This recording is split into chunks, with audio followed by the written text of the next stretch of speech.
I need you to explain something to me, sir. Okay. I finally broke down and bought the Hackmaster Hacklopedia of Beasts for the latest edition of the game. Yeah, it's a gorgeous book. It is a very gorgeous book with very gorgeous art and even more gorgeous words. Mm-hmm. The words are quite gorgeous. They used a nice font. However, I am confused. All right. What, pray tell, is the source of thy confusion? I ordered this from Amazon. Okay. And it was supplied and sold by Amazon. Mm-hmm. And in the box in which this Hackmaster Hacklopedia of Beasts 5th edition arrived were some inclusions, which I do not understand. Okay. They are the shot clocks from Aces and Eights, which have clearly been badly mimeographed onto transparent overhead film. Okay. I have 6 of them. I don't know why. There was no explanation offered. There was no hint that this might be included. They and it just wasn't exist. And it wasn't a marketplace seller being fulfilled by Amazon? Nope. And I got nothing for you. Sounds like a screw up. I mean, I like Aces and Eights. Mm-hmm. I don't know that I like Aces and Eights Reloaded. I didn't know that was a thing. Yeah, I didn't know that even existed. Mm-hmm. But that's what these are for. I don't know what the difference is. It is possible, because I know Amazon does all sorts of stuff behind the scenes to hit all of their, like, shipping goals and whatever. It is possible that even though Amazon had one in stock, there was one that was at a closer distribution center that was fulfilled by a marketplace person. And behind the scenes, they might have just had that person send theirs, or because it's fulfilled by Amazon but it came from the marketplace by an independent seller. They might have sent you that copy, credited the seller for selling theirs, and it's one of those sellers who just throws in random freebies, because sometimes sellers will do that. So your official explanation for the situation in which I find myself is shenanigans. I'm not sure if I would call that shenanigans. For some reason, I have a piece of paper in front of me on which I have written the words "vitamins of the Serengeti." I don't know why. That sounds like the sort of thing that, like, Gary Larson would have written down. It does, doesn't it? Remember an idea for a comic, and then later he couldn't remember what it was. Right. Exactly. Like the wild Tofuda Beast's cousin. I don't know. Points if you know what that's all about. I notice here in the show topics we are leading off with Brian, it says, under the heading of weekly catch-up. And I found some sugar-free ketchup, but that's about all I got going for me. Oh, so your week has been boring. You've just been sitting in a void. Well, I mean, sort of. It's close. The PlayStation. You just went back to your void. That's right. I just go back to my void when all this is said and done. And then try to convince people to simultaneously press and not press the button. The the main activity I have been engaged in this past week is playing various things on the old PlayStation, because as it turns out, they give away games for free if you're a PlayStation Plus member, which my brother talked me into being. Yeah. I actually found that to be a pretty good deal. I've gotten some fun games off there. Right. Well, I would like to point out, sirs and madams of the listening audience, who we occasionally acknowledge upon this show. The sales in Sudan. Yeah, those guys too. Sorry. Carry on. I assume we have listeners from other countries. The offerings this week or this month are Red Dead Redemption for free and Mafia 3 for free. Wait, the original Red Dead Redemption, the whole thing? Yes, sir. The whole thing. How do I stop recording? I gotta go. I know.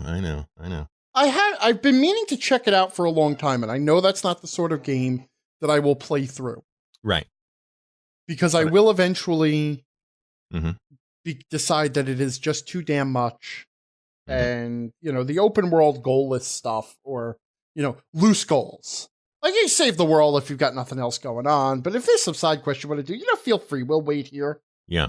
I eventually just can't handle that. Sure. I mean, and reportedly, this is the open worldiest of open world things. The only thing I think it has going for it, and the only thing I want to check out about it, is the fact that it is a Western. Mm-hmm. And that's its most compelling selling point. It is a genre nobody else bothered to touch for the open world stuff. And it's such a timely genre. I mean, it's really, Yeah. Westerns are so big. Why wouldn't they? All the kids are really into the old Westerns right now. Did you see the remake of True Grit? Just I did not. Apropos of nothing. Did not. Yeah. I'm curious about it. Mm-hmm. But never got around to it. Didn't see the remake of The Magnificent Seven either. They made a remake of Yes, that's what exactly. Thank you. And it was much like that, as I understand it. I don't really know. But no, those are free. And then I found some other things in there. What is it? The PlayStation Now thing? Yeah. Once I eventually sorted out how that works, there's some other good stuff running around in there for free. I tried PlayStation Now, I guess last year. Right. That's the one where you could play like PS2 and PS3 games on your PS4, but it's server or cloud based, right? Where you don't. For the most part, yeah. I mean, there are some of them that you can download directly to your hard drive and fill up that space with. Yeah, because I found that I was having a lot of trouble with a stable connection. Mm. Like, sometimes I would try to log in and it would just be like connecting, and that was a lie because it wasn't based on what never actually happened. I have found some little gems in there. Mm. I've also found a lot of trash, and as is always the case, you got to go through a lot of trash to get to the little gems. Yeah. I've played 15 minutes of a number of different titles just to check them out and see what they're like, and discarded probably 4 times as many as I have decided to keep.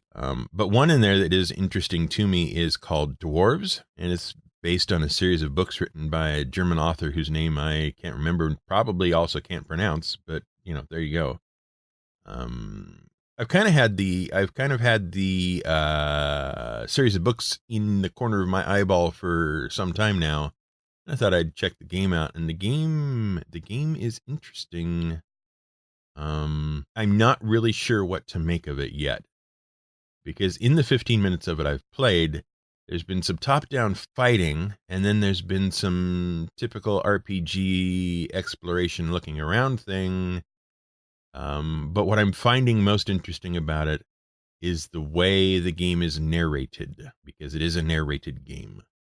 Okay. Characters will deliver their lines, and then surrounding those lines is narration about the character, what they're thinking and feeling and doing. So the actual lines are voice acted by the voice actor, right? Uh-huh. But then there's a separate narrator that puts it all into context for you. So, which I find very interesting. But to return back to my original stuff, Red Dead Redemption, Mafia 3 are the big free games this time around. And I will tell you, the first 15 minutes of Mafia 3 is far, far more compelling than the first 15 minutes of Red Dead Redemption.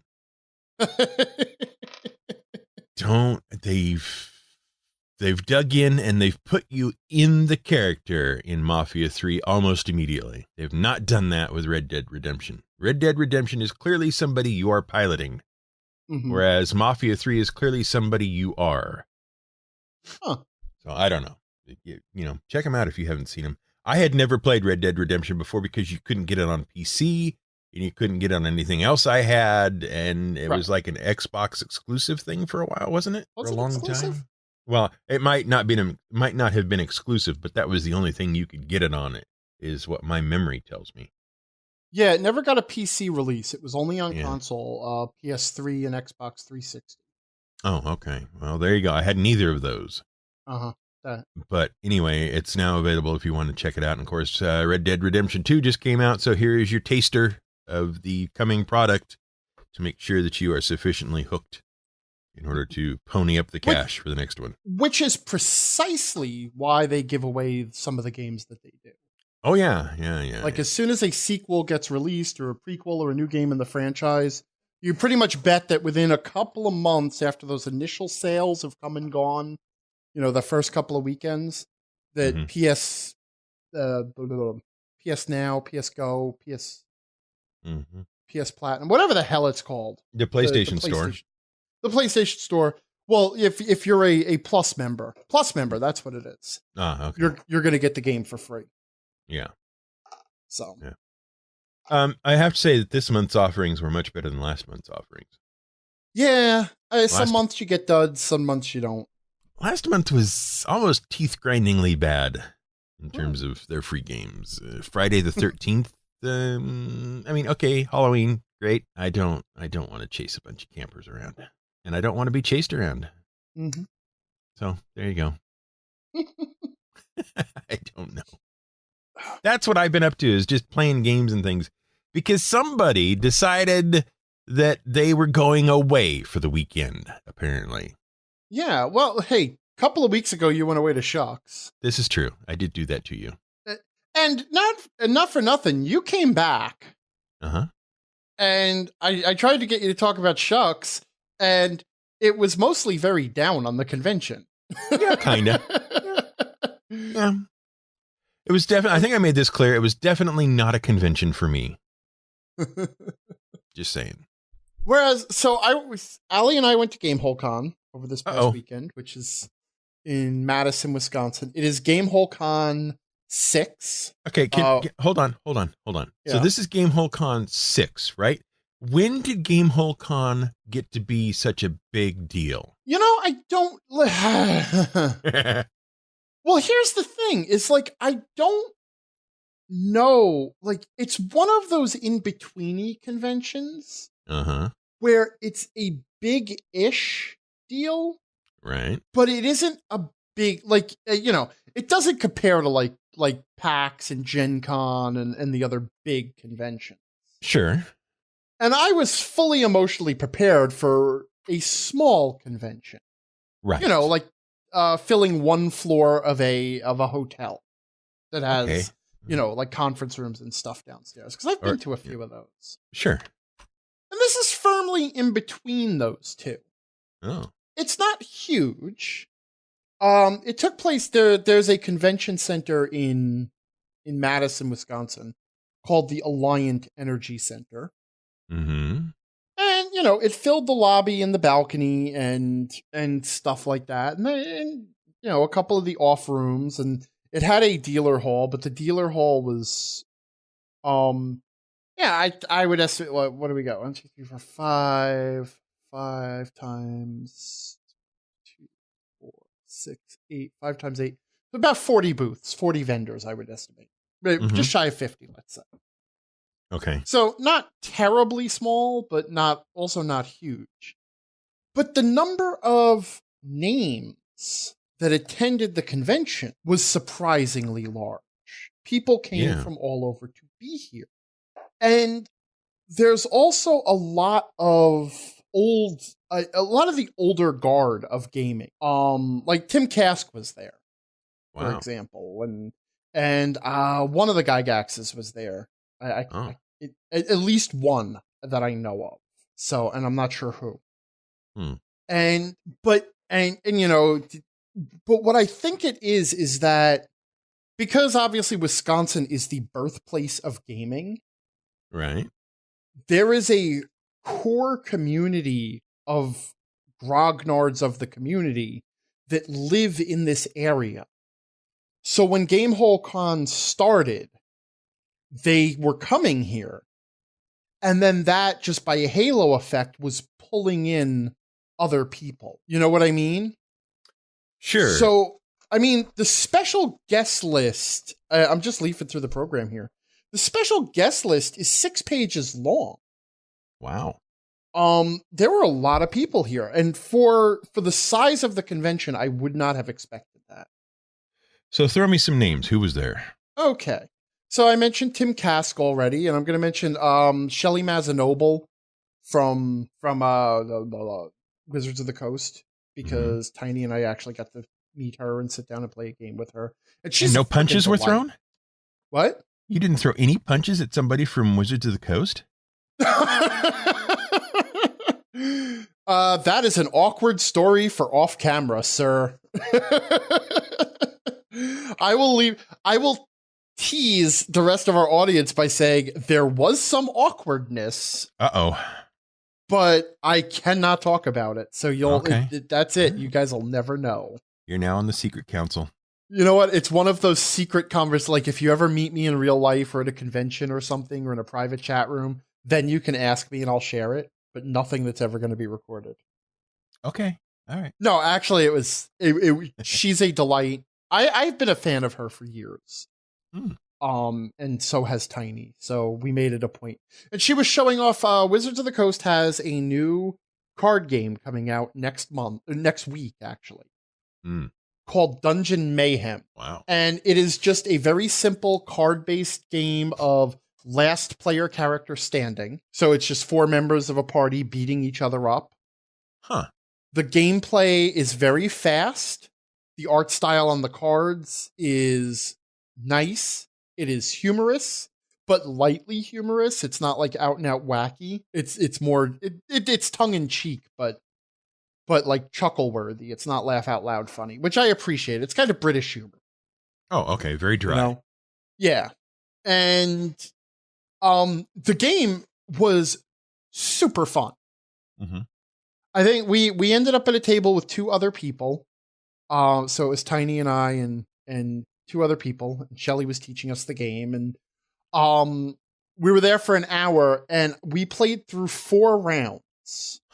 In that hour, or 4 games actually, because it's not played in rounds. 4 games, and the game balance is so good that everybody, because we wouldn't swap our classes, which for some reason upset Shelly because each character gets their own deck of cards for actions they can take. And we wouldn't swap our classes. Everybody was very attached. And Shelly kept coming back over. She's like, you haven't swapped classes yet? Aren't you going to swap classes? You should swap classes. Why don't you try the other classes? And it's also one of those games we determined that the lost friend factor is 3 games. Because it was the 4th game where the joking had stopped and we were all sort of hunkered down, you know? So the Lost Friends is at 4 games. 4 games. Okay. But no, I mean, it remained fun throughout. It was a lot of fun. All right. And so I won the first game. I was playing the wizard. I think Tiny won the second game. She was the paladin. And then the third game was, oh no, she was the barbarian. The third game was won by the paladin. And then the 4th game was won by nobody. Oh. So the rogue, which is funny too, because Shelly had said when we started playing, she's like, you know, the game is pretty well balanced, but the rogue seems to win a lot. And our rogue just couldn't pull out a win. And then in the last game, he was really gunning for his win. And then and then I actually ended up realizing that I could not win. And there is a rule that says you have to play a card. You can't skip your turn.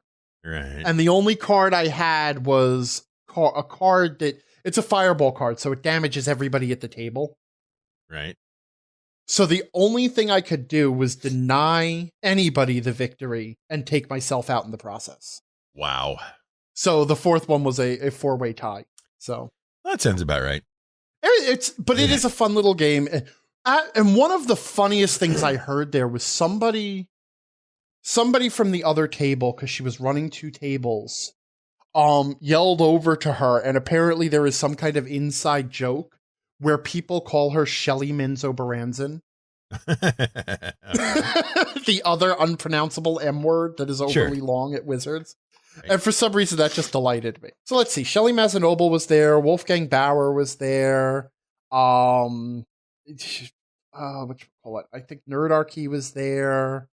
The guy from... Oh, I guess I could just actually look down at this, right? You could.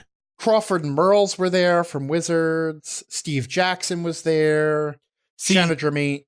All these punching targets, and you didn't do it. Yeah. I don't know. Kovalek was there. Tim Kask, as I mentioned. Matt Mercer.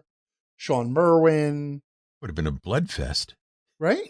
Philip Reed, Amy Vorpal. I love her. She is so great. Have you Cool. her and what's his name? I've seen her. Yeah. Yeah. Patrick Rothfuss was there, but then he's at everything that happens in Wisconsin, apparently, and Right. anything Wisconsin adjacent. They just wheel him in, basically, right? They keep him in a box off stage. Just gets wheeled in. Yeah, unpacked. I think between conventions, he's just in storage. Right. He's a traveling exhibit. The guy for D&D, Adam Bradford. He that was guy. there. Yeah. Wow. I'd have been. Yeah, no, like I said, the number of names that were at this convention was surprising given the size of it. Huh. You know? And you think it's mostly down to the fact that it's in Wisconsin, and that's where D&D came from, more or less. Well, here's the thing, because there's another convention in Wisconsin also, which we're thinking about attending, and that is Gamehole Con. Right. And that's actually run by the Gygax, the Gygax kids. And that's actually in Lake Geneva? Lake Geneva, yes. Yeah, okay. And it is a much smaller convention than this, from what I heard. Right. However, it also has all of the same names. Wow. And it's been running for 11 years now. So this is what I think happened is, Gamehole Con became sort of like the mecca for the names. Sure. All the, it's like the community the insiders convention. So it's small, but they all get together. And then that's spread into Gamehole Con. Okay. So that's my guess. So did you have a good time? I had a blast. Oh, good. And we only really spent a day there. We drove down Friday night, and we came home Sunday morning because that's all we could manage. So we really only had Saturday there. And somehow it feels like we did a lot. Oh, good. We played several board games, bought a couple of board games. We got to play, one of the interesting things. So I got to sit in on the Pathfinder, on a Pathfinder playtest game. Okay, which apparently, the Pathfinder playtest, I have not been following the playtest. It's going through a lot of iterations, which is to be expected. But this is the funny thing. If you bought that Pathfinder playtest rulebook... Is it out of date now? It's very out of date. Okay. And in point of fact, the game we were playing, the first thing the guy had to do was go through and say, okay, now... This game was written like 6 weeks ago. And now it's out of date too, because all of these rules have changed. So if you have a thing called resonance on your character sheet, it doesn't happen anymore. So you're no longer allowed to resonate. Wow. Okay. Well, money well spent. Oh, no, yeah. Yeah, it's great. So I'm glad I didn't bother reading the book. Yeah. Okay. That was ultimately the thing. I keep meaning to sit down and read the playtest and try it out, because I'm curious to see what they're doing.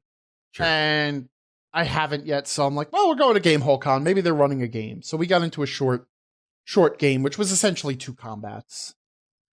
2 combats and the period of walking from one combat to another. Plus, because it was meant to show off the current state of the playtest, there was also a lot of discussion of the development of the rules. So, and that was nice. And the guy who was running our table is actually, he has some sort of title with the Pathfinder Society. He's the adventure captain of the Northern Midwest or something. Okay. And he's had interactions with the developers, so he was able to give us a lot of inside baseball information. Good. Yeah, which I eat that stuff up. Because nobody realizes they shouldn't be talking to me. But here's the interesting thing with what's going on with Pathfinder 2 that I feel. Do tell. If I can wax on this a moment. Wax. I have to wax something. You just can't wax on something, can you? No. You have to wax prosaic. Yes, I'll wax prosaic on it. That sounds good. Okay. There are a number of interesting rules that he was explaining to us. And I'm trying to think of an example, and one is not jumping out at me at this very moment. Where's my notes here? Yeah, I can't really. I can't think of anything off the top of my head where something is an example of this. You're just gonna have to trust. But there is an example of something where they took something from Pathfinder and great. Oh, okay. No, that's not it. Never mind. All right, they greatly simplified and streamlined something, right? Mm-hmm. And then they added a little bit of odd, unintuitive complexity. Like they realized they had done something good, and then they decided to just back off a bit. Okay. And I really wish I could remember an example that I meant to remember for precisely this conversation. Okay, I think one of the things was they got rid of negative hit points. Sure. Right. So you're just dropped, and then when you're dropped, this happens. So it's kind of in line with 5th edition a little bit. So then they added in these other rules for how things happen with negative hit points that almost completely undid the gains and approachability they got from just getting rid of the negative hit points to begin with. Sure. And a bunch of even the action economy thing, which has now been completely revamped. So I don't even know what it looks like now, because even the version we were playing is wrong. But it started with this simple idea, right? D&D 3.5 and Pathfinder ran on this idea that you can have, on a turn, it should be simple, right? You have a move or you have a standard action. And you get one of each on a turn. Sure. But then they realized that some action, that you could replace certain things with a move, so that's a move action. And they realize certain things are so complicated that it should eat up both of your actions. And so you have a full round action, and then you have free actions. And Pathfinder added these things called swift actions. Plus you have reactions, which you can't take outside of your turn. D&D simplified all of that by saying, okay, there's actions and there's moving. You move on your turn and you can take an action, and all actions are actions. Okay, fine. Pathfinder, meanwhile, turned around and they said, everything, including moving, is an action. And on your turn, you get 3 actions. And the reason for 3 actions is that they also seem to have added this, some ideas of active defense, right? Sure. So interposing your shield, readying your shield to receive an attack is an action. So choosing to use your shield actively to defend yourself requires an action. So the 3 action economy is actually really smart, because then the basic action transaction, as it were, is I attack, I move, and I ready an active defense. And that gives you your 3 actions. And then if you want to take 2 attacks, you can do that. And then just not ready an active defense, or stand where you are, or whatever. Right? But very simple. You have 3 actions. Pretty much everything is an action, except some special abilities are 2 actions or 3 actions, and they are labeled with a very clear icon. So I'm all for that, right? Mm-hmm. Then they threw back in reactions, because you have to have things like attacks of opportunity and other types of reactions. Sure, okay, fine. Then they threw in swift actions, which are actions that aren't quite free but are almost free, so you could take them whenever you want, but only once. And then they did something else with their action economy too. They had some other special action type. And by the way, that's all gone now, because the action economy has been completely revamped, and I haven't checked the latest errata yet. Okay. So as this gentleman is explaining, the adventure captain of the Northern Midwest for the Pathfinder Society is explaining all of this to us, I'm listening and I'm saying, as I'm listening to you explain all of this, it almost feels to me like there's 2 factions sitting on the design team. Really? Because we had already been talking about how a lot of Pathfinder's moves are, let us politely say, inspired by Dungeons and Dragons 5th edition. Sure. Okay. Now, and I am not faulting Pathfinder at all for that, by the way. In fact, I think it would be stupid for them to ignore the things that D&D was doing that it's doing right. Sure. I mean, they have, especially because I know Pathfinder has been losing market share to D&D now. They were gaining market share over D&D for a while, and then they sort of balanced out. Now D&D is pulling out ahead again. So it would be really foolish for Paizo not to look at what D&D is doing with their new game and say, okay, what are the things that are working well, and do any of those have a place in our game? Right? No, so there's nothing wrong with that. Nothing in the world. That's the way most games get designed, frankly. Right. Okay. That said, it seems like there are two factions going on. There's the one that says, well, D&D is doing it this way, so why don't we try and simplify it and see if we can't do something similar? And then someone else speaks up and says, oh, that sounds really good, but it's not Pathfinder enough, so we have to Pathfinder it up. Can we add some unnecessary complexity? Okay. And the guy who was giving me the spiel after I made that observation, he chuckled and said, and then didn't say anything and changed the subject. Okay. So I think I cracked the code. All right. Fair enough. But then as someone who also knew what was going on inside D&D for a while, with knowledge I should not have had, right, there were at least two factions on the D&D side of development for 5th edition. That's not obvious. And they split off along very similar lines.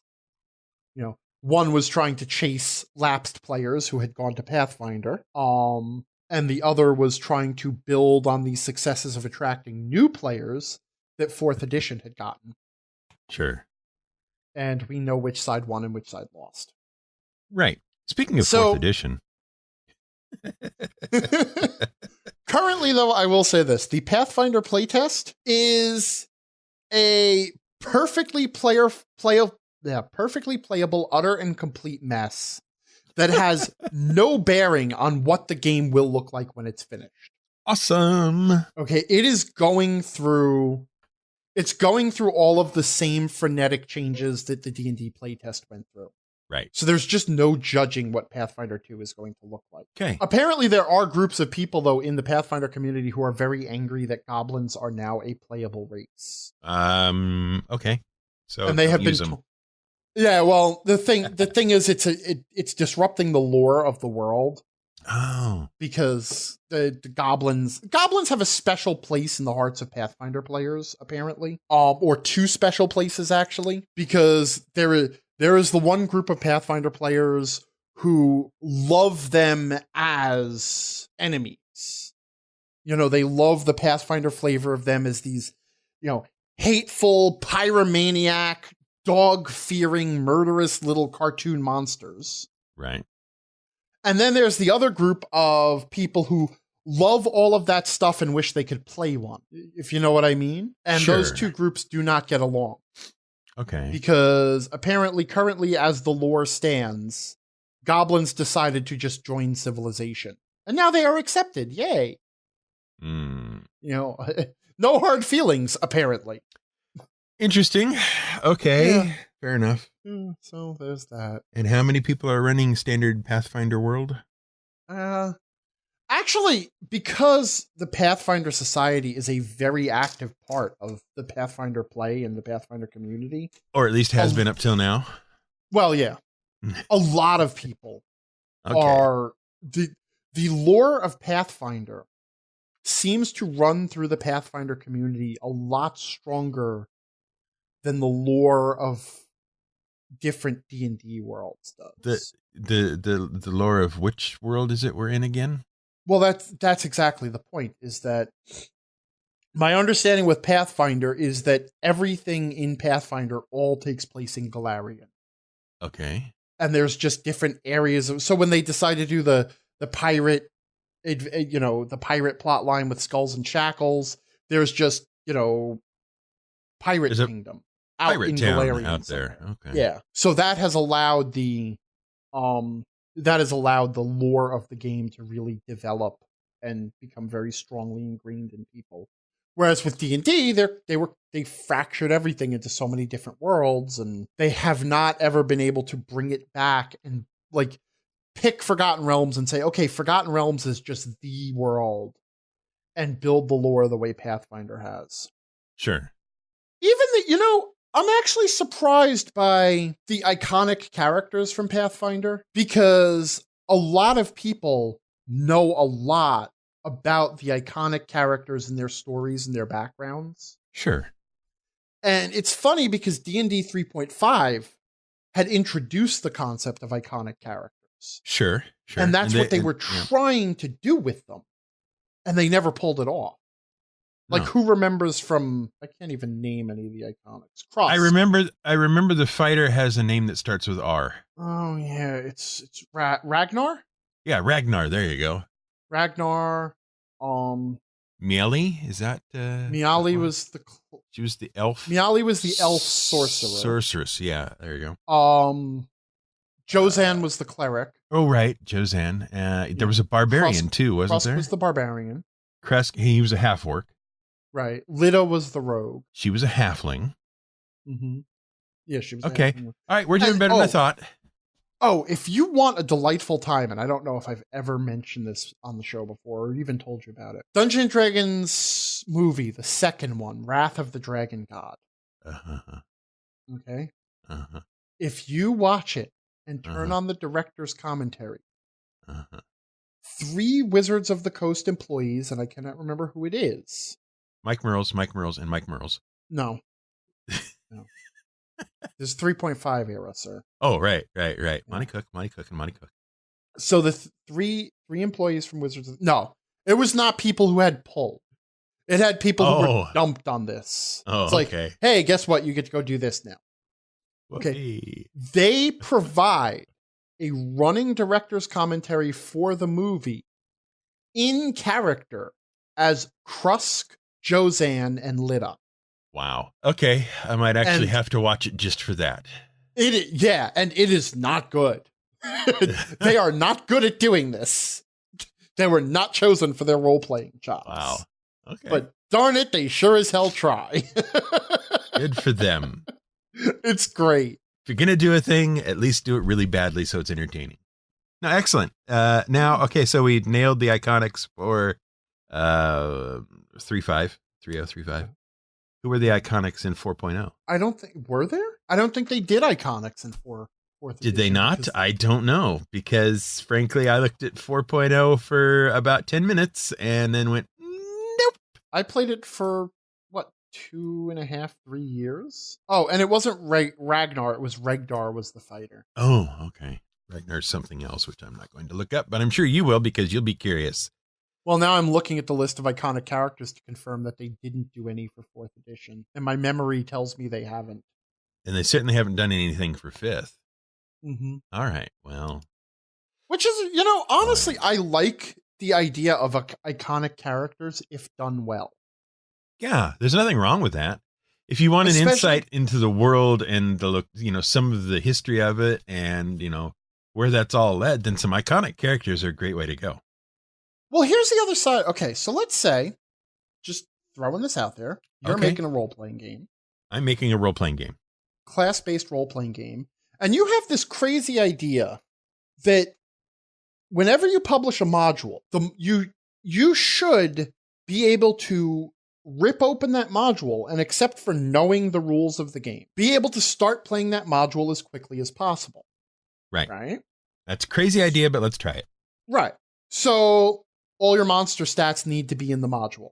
And all the magic items that are featured in the module need to be described in the module. Okay. So you don't have to go look this stuff up in another book. And the module should include a set of pre-generated characters at the appropriate level for the module. Okay. Maybe even with a little backstory that ties them in, right? Sure. But here's the thing. If you have a class-based RPG, class and race-based RPG, and you want to build a set of iconic characters so that they can be used in the art, so that they can be used in tie-in media like comic books and stuff like that. Sure. And also so that they can be used, whatever other purpose it is. You make a library of their character sheets at every possible level of play, right? Sure. If I'm crazy, yeah. Yeah. And then when you publish an official module, you include the iconics of the appropriate level. So that if a group of players just wants to play published modules, they can keep playing as the same character. If they just want to play with pre-generated characters, if they don't even want to make their own, right? They can keep playing So when they pick up, part 2 of this series, the same pre-generated characters are available and they're just leveled up to the appropriate level. And they can just pick up that character where they left off. On top of that, if you want your modules to then work as tournament products. Uh-oh. Now you're in the crazy world. Now you also have the same set of characters that can appear there. Yeah? I mean, if you were somebody like that who would play those sorts of things in that way, you'd certainly be interested in their ongoing stories and how they develop and things that happen to them as a result of these little adventures. Right. But that's crazy talk, as we've It is crazy talk. I know. Nobody in their right mind would do that. I know. So anyway, so let's never speak of it again. Yeah. How are you and your therapist getting along?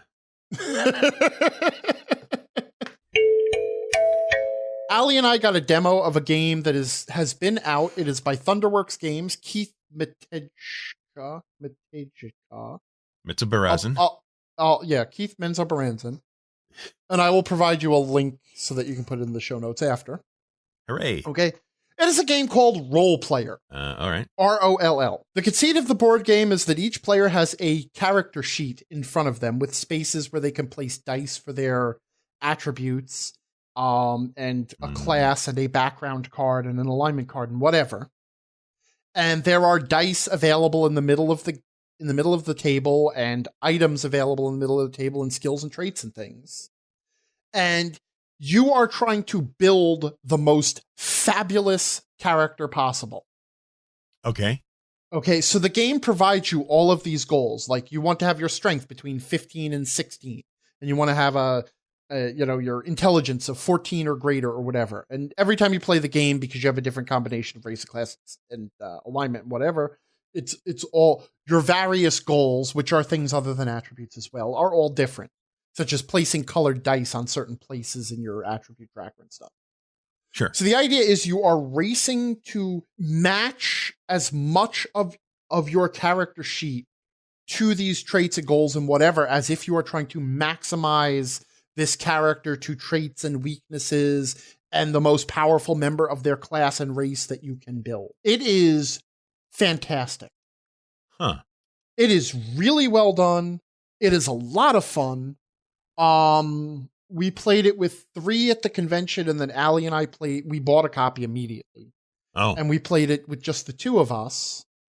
And I think it's scalable up to 4 people or 5 with the expansion. Huh. It is a delightful game. Well, it's a lot of fun. So just throwing that out there. Check it out. The other one is a game you can't check out yet.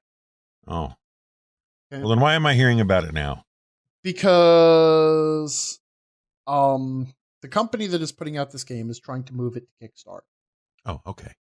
The game is called Galactic Infamy. Each player is a bounty hunter going through the galaxy. They're a starter bounty hunter. They are fresh graduates from Bounty Hunter College, and they are trying to build up their infamy, to make a name for themselves, as it were.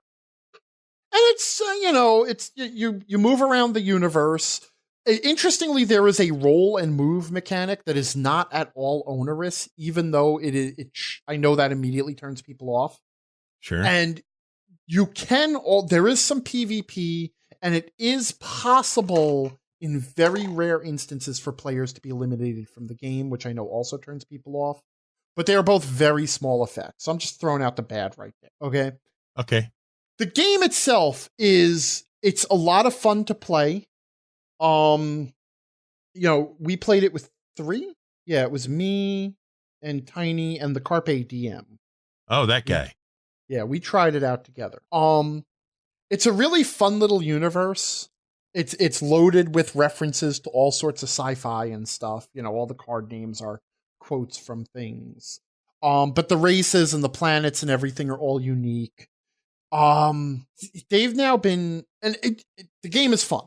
I had a blast playing it, and I really want to try it. This company, Two Simpletons, has now been trying for years to build a community big enough that they can get this game on Kickstarter. Because he's smart enough to understand that you do your community building first before you go to Kickstarter. And I have a newfound sympathy for anyone trying to move a project to Kickstarter. Well, I have a hint for them Mm-hmm. if they would like one. Yeah. You ready for this? It's a big hint. Mm-hmm. Have a website. They have a website. Do they? Because you Yeah. can't find it. Yeah, well, that might be because they had to go with a number instead of a name. So it's the letter or the number 2 and then Simpletons. Yeah. They have more of a Facebook presence, though. See, that's nice. That's great. I I agree with you. And it's not my place to be telling other people how to run their companies and Kickstarter. Yes, it is. That's What I can say is if you take a look at the game and it looks cool and my endorsement is cool, give them a like, spread the word. Oh, hey, there's a picture of us on their Facebook page playing it right now. Is there? Yeah. That's me, Tiny, and Carpe Diem playing it. Oh, so I imagine that will end up in the... It might. You never know.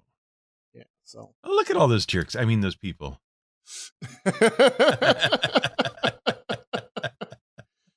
Yeah, so that's it. So wow. I just wanted to shout out those two. I'm disappointed, sir, in this picture. I am deeply disappointed in this picture. And it has nothing to do with you and Allie. Or you and Tiny. It has everything to do with the fact that the Carpe Diem is not in his suit. Right? Well, let me tell you something else about this picture, too. The guy, I can't remember the gentleman's name. I feel bad now. I was so devoted to remembering the company name so that I could. And then he finally gave me a card, and I'm like, oh, okay, that makes it easier. Because, yeah, I guess that's kind of smart. But a second later, Matt and I realized he was about to take the picture. And we looked at each other as we were shaking our dice, malice in our eyes, and gave him a really good pose. But he was already done with the picture. He was done with you, huh? Yeah. So. Okay. So yeah, another marketing mistake there is wait till your group poses for. Yeah. For the I mean, I'm sure they know this. I'm sure they know that if I type the name of their game into Google, I should get a return that is their game. Mm-hmm. Yeah. I'm sure they're aware. And the game is Galactic Infamy. Galactic Infamy. Actually, it's the first thing that comes up on Bing. Is it? Not so on Google. Yeah, well, it's Google. Well, there you go. It's all their fault. Yeah. Okay, that's cool, man. Why does Google so slow? Because it has more to search than Bing. There's a lot more internet on Google. We had a lot of feedback on various things over the past couple of weeks. Not the least of which was the whole errata discussion, which we have chosen to allow Bill to encapsulate the thoughts on, or at least his thoughts on, from episode 54 in the comments there at, see, we got a website, don't we? digressionsandragons.com. We should go there and make comments about episodes. Yeah, and most of the discussion about the errata is actually in the comments. There was just something... I pulled this because there's something specific that I wanted to mention in response to Bill. Okay, all right.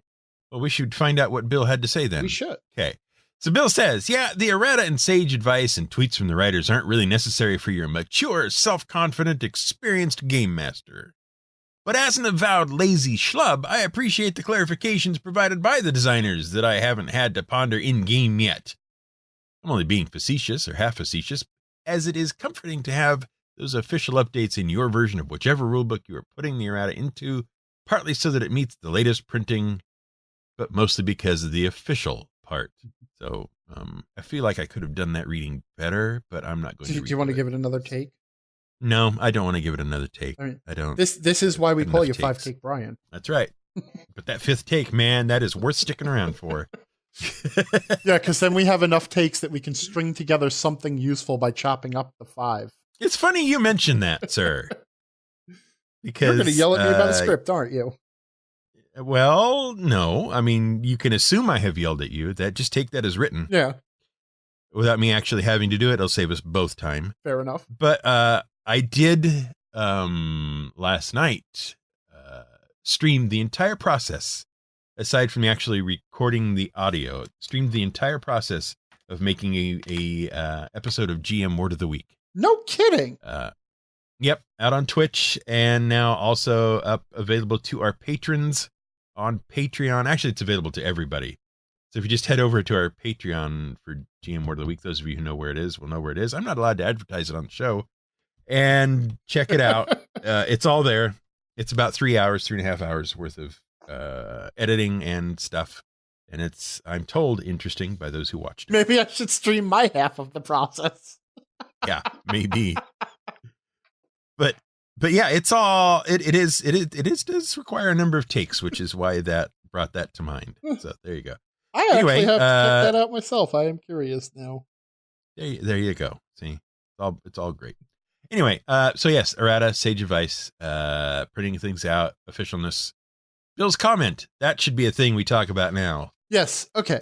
Here's what I want to say. You may not be a mature, self-confident, experienced game master, and you may appreciate that stuff. But with that attitude of falling back on their clarifications, you never will be. Oh, right in the head. I'm sorry. Look, yes, it is nice to get official answers, but it is also how you learn to GM is having to provide your own answers.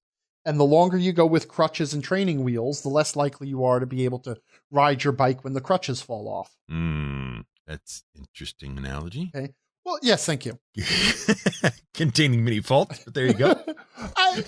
Because we talked last week, or whenever we talked about this. Yes. 2 weeks ago, 3 weeks ago, whatever it was. And we mentioned that half a lifetime ago, that when we were kids and we had to GM for ourselves, we couldn't get these answers at a timely fashion. We had to wait for a self-addressed stamped envelope to come back, right. Which is precisely what taught us to be, mature, self-confident, experienced, and incredibly handsome game masters. Those words, that's what they mean. Yes. Right. So yeah, I would advise you don't fall back. Just go your own way, man. You'll learn. Yeah. There's a song about it and everything. Is there? Yeah. There is a song about not using official answers from Jeremy Crawford in your game. Well, kind of. It contains the words "go your own way," but there you go. Oh. Yeah, no, I am with you on this. The more you can learn to do for yourself, the better game master you will be. I actually have this argument with people a lot, okay? Because, in fact, I think we've had it on the show before where people have said, well, I'm always looking for this systematic, objective approach that will work every time. And I'm like, well, then you're completely defeating the purpose of the GM and the power of the GM as a game mechanic, which is the all of the open-endedness from RPGs, which is the big selling point, comes from the human brain that can redesign them on the fly based on nothing more than what seems like a good idea or what seems like a fun idea or what seems fair or what is, what seems cool or whatever, and whatever set of priorities work best for the group, right. Which is why we take so much exception with all the advice that begins with things like you will, you must, or things like that. Things that are instructional without being explanatory. Right. And it is okay. Fail forward. Like, it's okay to say that some things in the game will actually seriously break the game if you don't do them. There are some things like that. They won't break the game, like people will die or something like that. But there are some things that will really make the game much harder to deal with. And if there were more explanation, you would know the difference between those things when you were trying to run the game. It's like, okay, I really shouldn't screw with the action economy. That will make all of these numbers invalid. And then I'm going to have to rebalance everything, or I'm going to end up with a whole bunch of dead players every week. There you go. Don't have dead players every week. You're playing the game wrong if you have dead players any week, let alone every week. Sometimes it happens. Sometimes it's the only way they learn. You need one as an example. A permanent lesson, which no one will forget. I'm with you. Because if I'm not, then I'm a target. The only other thing I would say regarding this in particular is to reiterate what I said last time we talked about this, which is I feel like that first 6 months when a new set of rules comes out, that it's actually important to kind of keep track of the errata and adjustments as they clean up the printing errors and the things they forgot to look at when they were proofreading and that kind of stuff. Yeah. Just to make sure that your core is solid. and without too much error. And that's the only thing. And I'll other than that, everything else is without even that. But it's not. Well, sure, it's not bad to look at that stuff. Yeah, sure. Everything after that, though, man, do it yourself. Why are you even listening to us? Just go out and play your game your way. Well, that's fine. Play it my way, and it'll be better. But well, true. But I mean, they can get by without having to do that. You can. If you must. Fine. Apparently there are some things that are sacrosanct and you're not allowed to. So, just listen to us. That's fine. No, I can get behind that. That's great. You know what? Use it, and whether you use it or not, I don't care. Just keep buying my books. That's right. There you go. Do that. How is that book doing, by the way? Never mind. I'm under the impression that it is coming off printing presses right now. So I should know more by the end of the week. Awesome. Yep. Is it just one coming off the press? Yeah, they just made the one. Like all of them. Just I put a typo in the quantity. Oh dear, oh dear. Yeah. So everybody, so here's what we're gonna do. Everybody's gonna have a rotation. I have 2,200 backers on Kickstarter. So everybody's gonna get the book for one day out of the next. What do we got? 2,200 divided by 365. Everybody's going to get the book one day out of the next 6 years, and then you have to mail it along to the next person. Sounds reasonable. Yep. Very reasonable. That's fine. Yeah, thanks. There's a list. Get your name on it. Earlier, you were talking a little bit about 4E. We were talking about it and the iconic characters and all that kind of stuff, of which we determined there were none. But I have reached a separate, different, entirely conclusion, or maybe not conclusion, but talking point about 4E. On my own, all by myself, in fact, without any help from anybody. And that is this.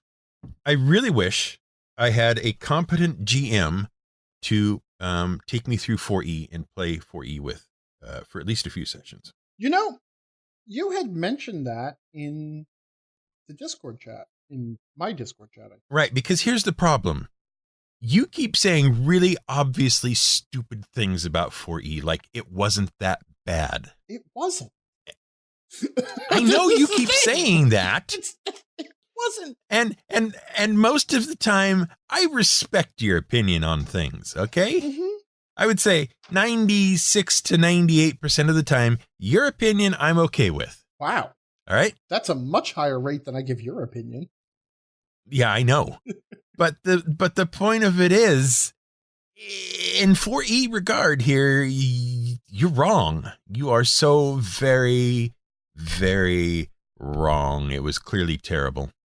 Otherwise, why would I have stopped playing it before I even really got into it and just, given away all my books and essentially declared D&D a terrible, terrible thing, at least the 4th edition of it, never to be consumed by man, to be relegated to the same place as, say, episodes 1, 2, and 3 of Star Wars, episode 4 of Indiana Jones, and things like that. Well, the reason for that is that you hate fun, as we have discussed before. This is patently not true. It really is, sir. No, it's not. It is not true at all. But the problem is this. In your discussions of 4E, I have a hard time reconciling your wrongness with my experience of 4E. Okay. As in you feel like we're talking about completely different games. I do. Okay. I cannot make the game you say you have enjoyed and played and had a lot of fun with and gotten so much out of. I cannot reconcile that game with the game as it was played by me and my friends when it first came out. The two do not match up. So I'm left with one conclusion. Mm-hmm. The game we played was terrible for more reasons than just being terrible itself. It must have been run terribly. And the more I think about that, and the more I think about the person who actually GM'd those sessions of 4E, the more I think that might be accurate, that it was GM'd terribly. Huh. So now I'm left in the position of still trying to reconcile your opinion of this game and my experience of it, but now needing to re-experience the game to find out if what happened at my table was an anomaly or was the actual situation as it would have been presented to anybody This is a who tried? really roundabout way to ask me to run a game, sir. But here's the problem, sir. Here's the problem. You cannot run the game as it needs to be run because you have stupidly chosen to move to Wisconsin instead of Southern Oregon.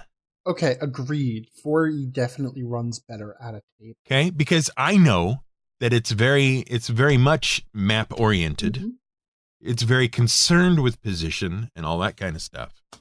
But I can't get that really online. Mm-hmm. You know, an online group isn't going to do it justice. Right. Especially since the concessions you need to make for online play would then mean we're not in anything like a similar situation to when I first played it, which was all face-to-face. Right. So the comparison doesn't quite work. So now I'm stuck. I have to now either, you know, double down and claim that you are the wrongest person who has ever been wrong in the wrong world, or I have to claim that somehow I haven't played 4E. I don't know what to tell you, sir. I really don't, because you haven't given... Like, I still feel that I could repair this from behind the GM screen. Right. But as you know, I really don't have that option. I mean, you certainly could. Like, it is serviceable to run it on Fantasy Grounds. Mm-hmm. You know, it's not great. It's not ideal. But I did do it. No, wait. No, I didn't. Yeah. I've never run 4E online. No, that's not true. I think I did try. I think I was using Roll20, though. That was a while ago. And let me tell you something. I'm never going back to Roll20. Yeah, well, the less said about that, the better. Yeah. Because we said all that. Yeah, we did. I don't know. See, you present to me 4E as this thing that was really, really good and a big chance that, you know, Wizards took, and I'll agree with you that far. Okay, they did take a big chance, right? But I am not prepared to admit that it was really, really good in any way, shape, or form. All right. Well, let me ask you a question. Okay. What was wrong with it? Everything. Okay, right. You and I both. And I realize that's too big. Yes, I know. Okay. The entire. All right, I'm going to walk you through a process. All right, see if you can spot the errors, because you have such a nice opinion of it. Maybe you can spot where things went really, really wrong. Hold on a second. And maybe yes. Okay. Let me just clarify here, just in case anybody listening to this conversation, if there are such people, take this the wrong way. I do not have a high opinion of 4th edition. I ran it for 2.5 years and then abandoned it because I couldn't run it anymore. Okay? I don't think it was a great game. And I certainly don't think it was the best edition of Dungeons & Dragons out there. I would like to rerun it again, though, because I think I am actually just about at the point where I would say I would run 4th edition before I ran 5th edition, which I realize is going to drive people batty. But you know what? I mean, that's the thing. I did not love it. I respect a lot of the way it was put together. I respect a lot of the design decisions. What I've said was it was a game of great ideas that just did not work together as a whole. So, having clarified my opinion, please continue. I would like to know what you think is wrong with it, though. All right. Well, the only way I can get at what I think is wrong with it is to tell you what my experience was playing it. Okay? And then hopefully you'll be able to spot those points at which the problem cropped up that shouldn't have cropped up, as opposed to problems that were already part of the system and are valid concerns. Right. You see what I'm saying? Yes. Okay. So, a bunch of us got together, and by a bunch, I mean 4 of us, players, and 1 GM. Okay. So 5 altogether. Got together, the 4E thing had come out, and we thought, great, awesome, a new edition of 4E. I am so going to check this out. Lovely stuff. Can't wait to see what's going on with it. We made characters and we begin running into problems almost immediately. Now, I'm a little fuzzy on the 4E character creation process at this point because it has been a number of years. Right. That's fair. But I seem to recall there were lots of classes or subclasses or things that just did not make any sense to us in terms of setting up your initial character. I particularly remember that the cleric had some sort of what I want to call it, war cleric or something like that. Mm-hmm. That was interesting to me at the time, but I couldn't understand why you would start out there as like a war cleric or whatever it was. I can't remember what it was called now. But anyway, I'm trying to see how far my microphone or my headset cord will reach.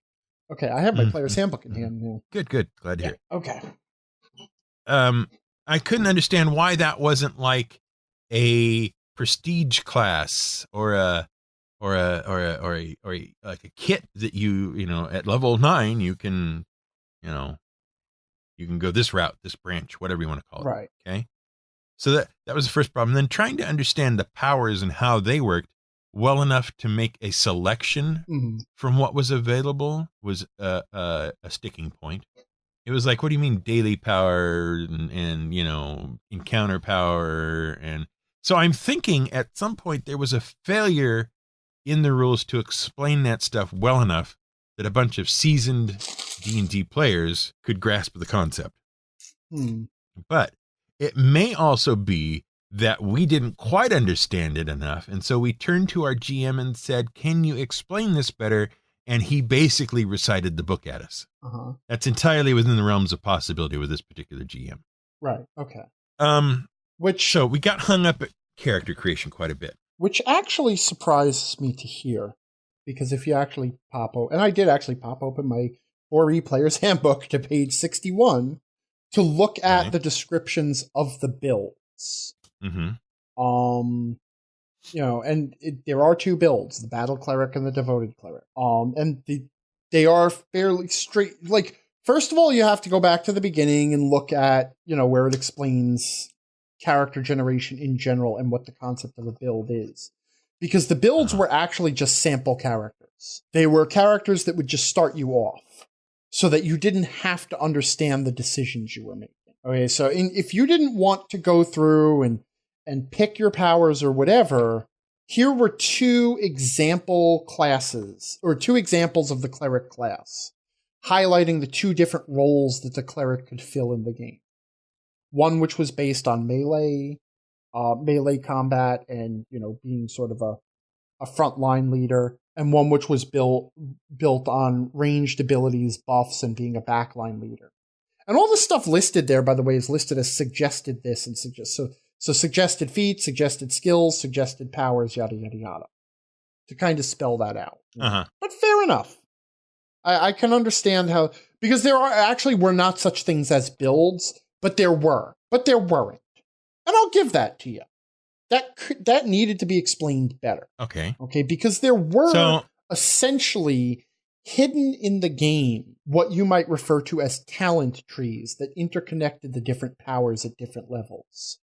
And if you could identify them by looking through the powers at different levels, you could see, okay, these clearly are all built around melee combat and stuff like that. But you had to look for it a little bit. So yeah, I'll hand it to you that character generation could have been spelled out better.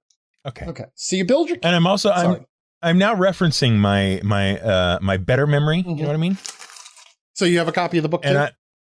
And I'm referencing my better memory. Yeah. And I think one of the first things we probably stumbled over was this whole character role thing. The controller, defender, leader, striker. All right. Okay. That was out of the blue. We knew where that kind of idea came from, right? We knew that there was, sort of a holy trinity in video games. Oh, okay. I mean, I'm sorry. I thought you were referring to military strategy since the beginning of the time. Artillery, infantry, cavalry. No, that's ridiculous. Why would I do that? But so these things, and we're thinking, well, why can't a wizard be a leader or a striker or any of this other stuff? Because every one of these explanations came with the classes that were apparently allowed to be that thing. Right. Okay. And you can assume, frankly, whenever I explain something that sounds like a question about the system itself, that these questions were referred to the DM, who was no help at all. Right. Okay? I can understand that. But these are also very common questions that people were asking at the time. Right. You know? And that one question, like, okay, why must a fighter be a defender? Why can't a fighter be a striker? Mm-hmm. And I'm looking at that question and saying, I don't understand. Nobody ever sits here and says, why can't a fighter use spells instead of weapons? Nobody ever says that one. That one we understand. Why can't an elf be short and fat? But it was suddenly like, if you spelled out, hey, this is what the class is good at in the game, suddenly that blew people's minds. Like, what? Right. Why can't the wizard be good at trap finding? Why can't the cleric do sneak attacks? And it's like, you can. It's called not playing a class-based game. Mm-hmm. So it was sort of an odd complaint that at the time seemed perfectly natural to me because I made it too. It's like, yeah, why can't I play the skirmish fighter, the fighter who is, lightly armored and yada, yada, yada? And the answer that a GM who became intimately familiar with 4E would eventually give was, you can. It's called the rogue. Okay? Because the classes in the game were actually combinations of two aspects. Okay? You had a role and you had a power source. And I don't think Dungeons and Dragons did enough in the player's handbook to emphasize that, and because they hadn't yet filled out all the roles for all the power sources. Okay, so for example, if later on, why can't I play the cleric who is a controller? Well, eventually you could. It was called the invoker, right? This was your divine controller.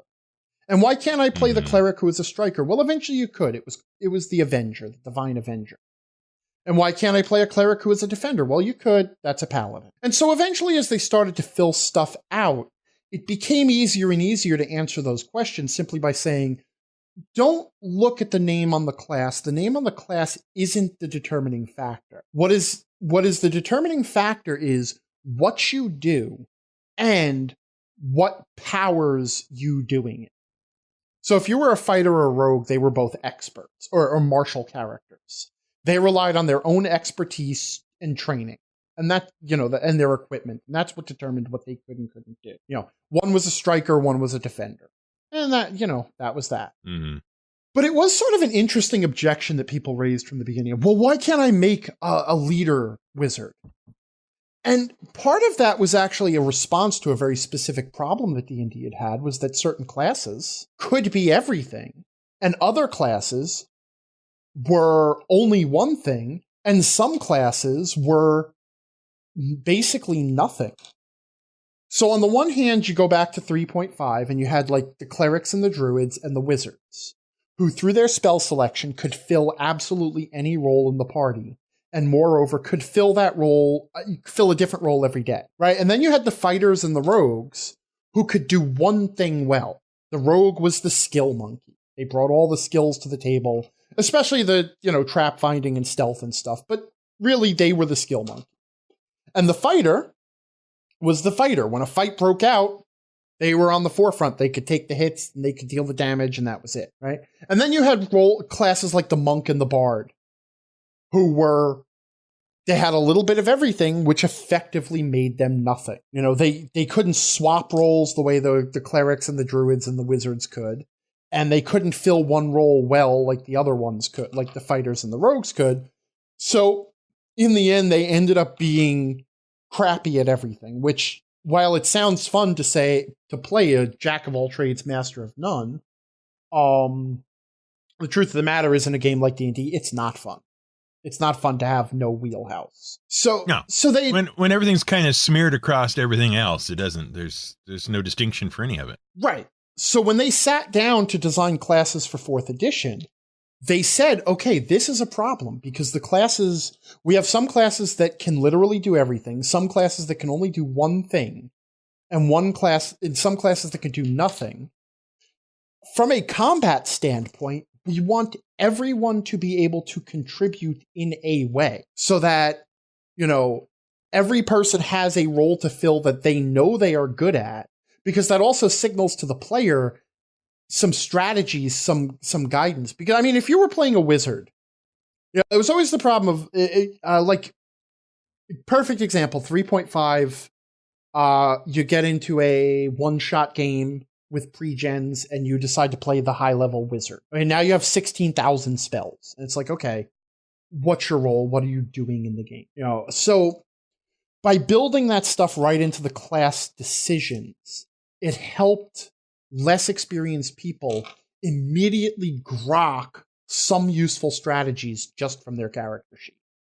Right. So that was the point of all of that. And this was this. I feel like you've covered two of the big failures of 4E for me. Mm-hmm. Okay, one, they did things without any explanation. Yeah. Even a paragraph of we would like people, we would like characters to have a distinct role they can fill would have been sufficient to kind of explain the whole, the roles in the party and whatnot. Mm-hmm. Okay, and why they suddenly existed where they hadn't before. Yeah. Right.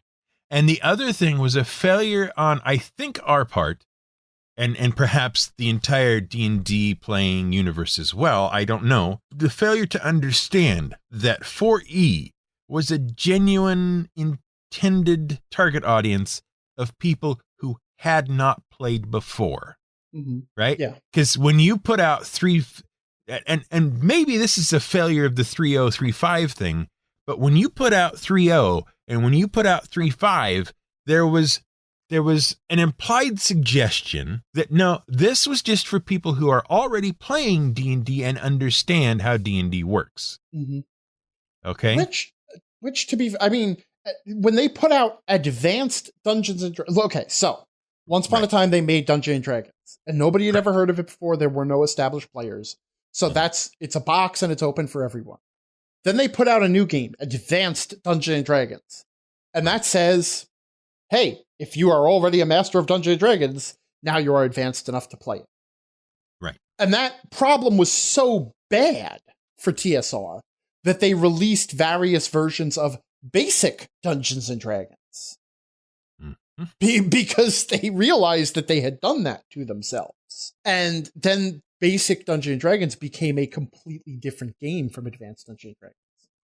So what do? Advanced Dungeons and Dragons 2nd edition. Right. Which is now again saying, well, you better not only be advanced, but you better have already been previously advanced because now this is advanced too.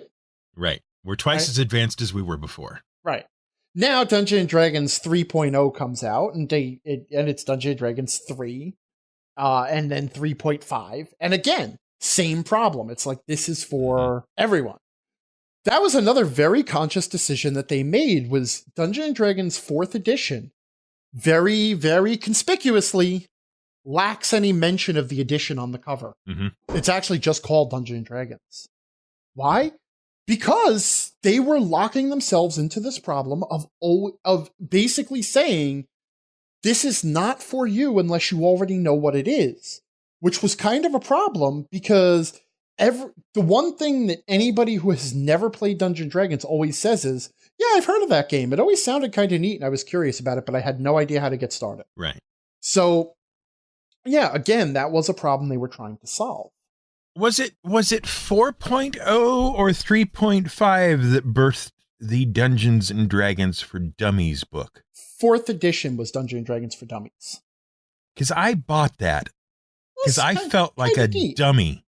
I felt like a dummy reading this stuff. None of it made any blooming sense to me. Which, and I think this is why I want to go back and play 4th edition so much now. Okay? Because I think a lot of the stuff that I held against Dungeons and Dragons is that I wasn't the target audience. And that I was viewing this as a version of Dungeons and Dragons. And I was judging it based on that name. Do you know what I mean? Yeah. If this had not been called Dungeons and Dragons, if this had been called something else, you would have pored over that rule book more carefully. So you would have read in the introductory chapter, for example, On what? Where was I? I was just looking at it. On page 15, there is a 2-page explanation of what character role means and why it exists. Mm-hmm. And how to use it as an aid to both build parties and to build your own character. But probably you skipped over that introductory crap because it's Dungeons & Dragons and you know it. Right. We all skipped that chapter. I think so, yeah. And then now you're unprepared for it when you encounter it in the game, especially because it's a meta mechanic. It's not really a game mechanic. Your role specifically does not ever affect gameplay, but it affects how your character, how the class was designed. So it's going to affect what you can do and how you should approach the game, you know?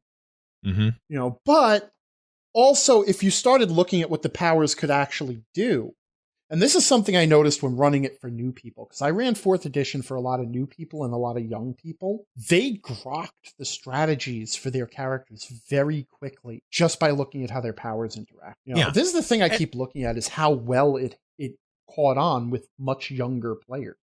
And this is the thing. You know, I'm going to say a sentence. Some of the words in a sentence will be wrong, but the idea will be correct. Mm-hmm. 4E apologists are quick to point out that 4E is not a video game, not based on video games. No. Okay? They're very fast to point that out. But that's a lie, because the concepts as they are used and explained in the core rulebook very much suppose that you have a working knowledge of video games, in particular MMOs and things. I mean, look at like the items and stuff. The word slot does not need to be in those descriptions. We don't need to know head slot items. That only applies if you're plugging a thing into a video game character and it has to rely on a particular slot. Okay? All right. Before you move on from that one, okay, I'm now going to throw something right back in your face there. So when 3rd edition referred to them as magic item slots, right? Was that okay? That was.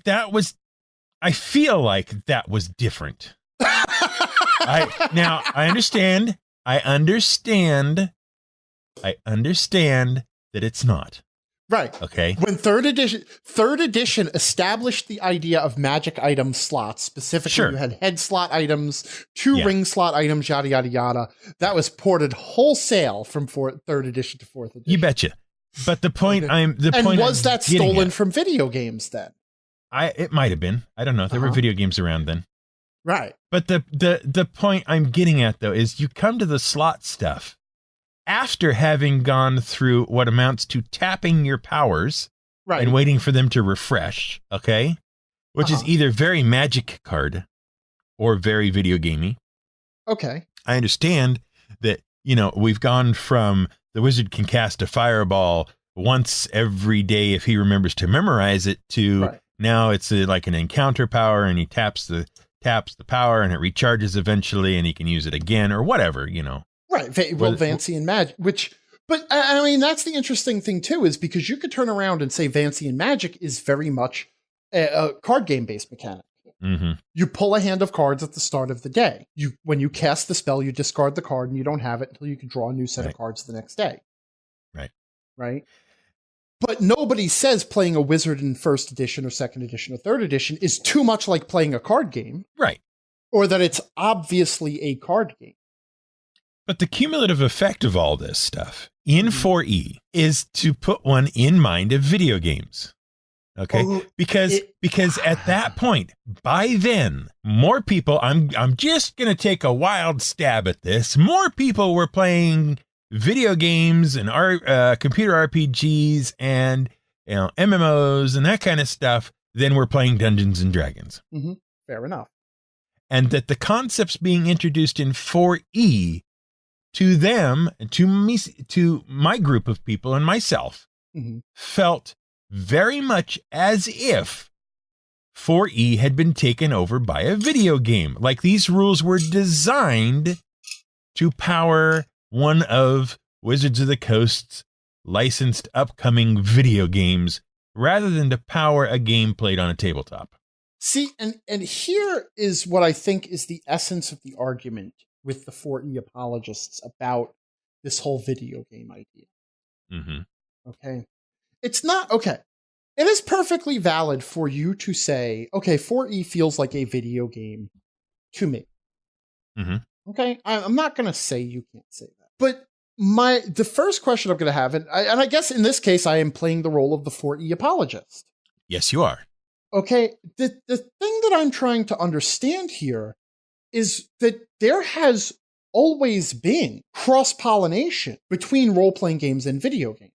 Sure. For, like, you only choose classes and races in most video games because of D&D. D&D literally invented the idea of choosing a race and class. Sure. Okay. Hit points. Mm-hmm. Okay. Is very much a construct of role-playing games and possibly war games before that. You know, because it's all on an evolution. It's all on a spectrum. Right. Okay. And at various points, things have bounced back and forth as the two groups have sort of experimented with different things. So, like the first Final Fantasy game was sort of Vancian magic. Okay. You had spells could be used a certain number of times per day. And then they were gone until you selected an ink. And then Final Fantasy moved to a system of point-based magic, of spell points, where you had a pool, an internal reserve of magicness, and you would just spend it to power your spells, but the spells themselves didn't get spent. You know, and that kind of came back. There were a couple of role-playing games that then took that and ran with it. And they even they added it as an option in AD&D 2nd edition. They had point-based spell systems, right? So it's like there was always this cross-pollination back and forth, and role-playing games and video games are extremely adjacent. Okay. Yeah, so I'm not denying that. Right. So what I want to know is, when did that become a bad thing? It became a bad thing. This feels like too much of a video game as a pejorative. Right. Right. Can we admit that? It's being said as a judgment. It's like, and that is bad. Yeah, absolutely. Okay. What I want to hear is the logic where it is, and that is bad. It is, and that is bad, because the point we made earlier about 4E and all subsequent editions of D&D apparently being intended for an entirely new audience was not made clear. And that made the game bad. The expectation by most people, I feel, was that it would be simply another extension of 3rd edition. You know, we've cleaned up 3rd edition. We've chipped off the pointy bits that stick out and cut your fingers. Right. And we've got a new, smoother running game that works like the old one and fits like the old one well enough that you can just transition straight through into it. That was, I think, the expectation. And seeing all this stuff in 4E being entirely different for the most part was such a big jarring change that people necessarily fell off immediately. Well, sure. Just because it was like, I don't understand this. I don't know why it's like this. I can't get from point A being 3.0 or 3.5 to point B being 4E without having to cross the giant gap of I don't get any of this. And that's when it became bad. Well, I understand. And bad is in quotes. Trust me. Right. Is in no. quotes. I'm not gonna. It's you and me here, not us and the internet right now. The internet is not in this conversation, so we can safely say things like that. Okay. Right. But now, let me ask you a question though. In your objective heart of hearts, is that fair? Are you judging 4th edition as a game on its own merits? Absolutely not. Are you judging it by your expectations of it? Absolutely not judging it on its own merits. You know why? Because it has Dungeons and Dragons printed on the cover. Right. And that's... Okay. And I'm with you. If they had called it anything else, they would be on their 2nd edition of a very fine system doing something else that isn't D&D. Right. Because now I see the other argument I would throw, and now I realize I'm arguing for 4th edition, and I still want to be clear. 4th edition was not the game for me either. Right. Which And I will even say that's not a bad thing. Quite frankly, they don't need to make the game for me. I've already got that. I would have happily kept playing 3.5, and I would have played Pathfinder. Mm-hmm. You know, I'm back to playing Pathfinder now. Right. And happily so. I'm not complaining about that in any way. It's fine. Okay. They needed to evolve because it was good for the game as a whole to start bringing in some young blood. Mm-hmm. Okay. Mm-hmm. And this is before I even get to, they did make some video game decisions. Right. Okay. I am not going to deny that there are mechanics that they did explicitly say were adapted from video games that they were playing at the time. Here's the thing, though. Each one of those mechanics was an adaptation of a mechanic that because video games had solved the problem, right? Right. Video games had solved, let's take roles, for example. That's one of the things that often gets cited as the game is like World of Warcraft on paper because it now has roles. Okay. The reason they did that was because they had, again, this situation where the classes were a mess. You had some classes that could do everything, and some classes that could do nothing, and some classes that could do one thing. And there was no way to tell the difference between them. And worse, when you had new players, not people who'd been experienced. You don't need to help people who knew the game inside and out and been playing for years. But when you had inexperienced players and they would pick up a character for the first time, they had no idea what to do with their characters.